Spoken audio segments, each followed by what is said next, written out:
Tahu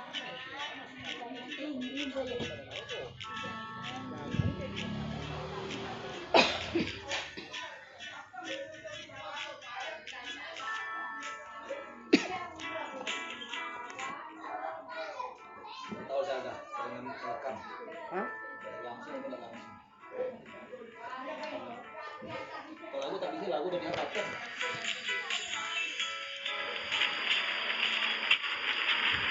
Teman-teman, kan kita dapat tugas tuh dari Bu Guru.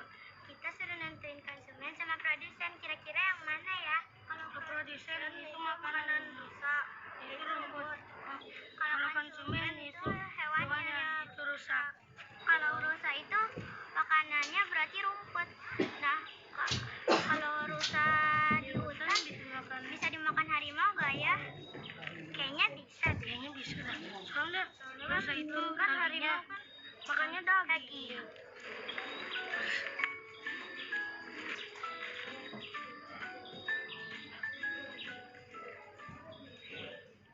Halo Sobat X-Science, kembali bersama Kak Herman dalam program kesayangan kita, X-Science, Eksplorasi Sains. Adik-adik, kalian pasti penasaran kan bagaimana hubungan interaksi yang terjadi dalam jaring-jaring makanan? Yuk mari kita simak penjelasan berikut. Yang pertama adalah produsen. Produsen adalah makhluk hidup yang dapat membuat makanannya sendiri dengan bantuan sinar matahari. Prosesnya dinamakan fotosintesis. Wah, indah sekali ya alam Indonesia ini dengan begitu banyaknya hutan yang ada di Indonesia. Yang kedua, konsumen tingkat 1.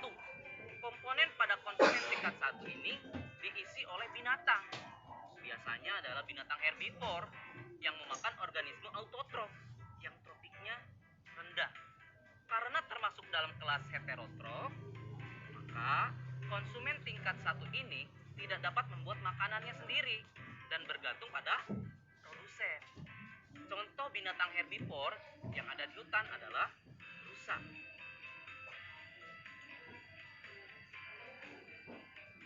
Yang ketiga, konsumen tingkat 2 atau tingkat berikutnya, yaitu adalah organisme yang menduduki tingkat trofik ketiga, disebut sebagai konsumen sekunder.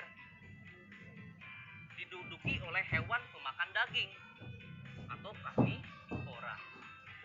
Contoh dari organisme ini adalah serigala, harimau, ular, elang, dan masih banyak lagi.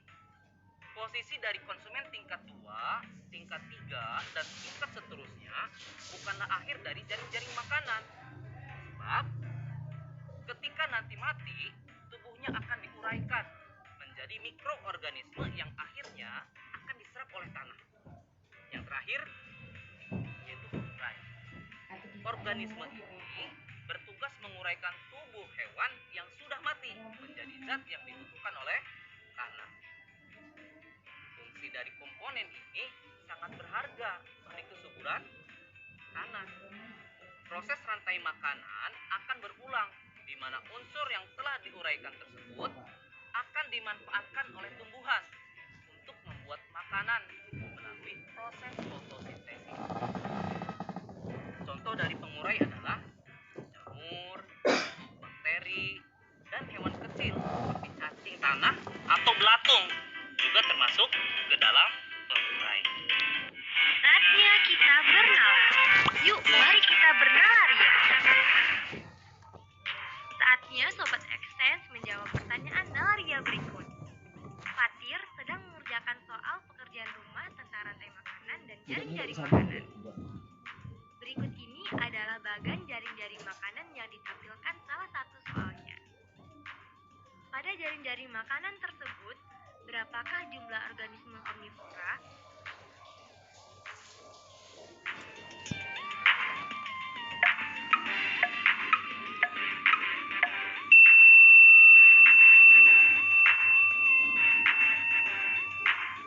Mari kita simak penjelasannya.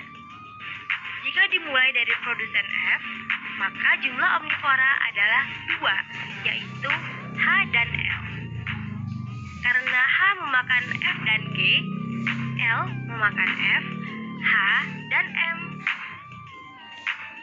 Jadi, adik-adik sudah mengerti kan dengan jaring-jaring makanan?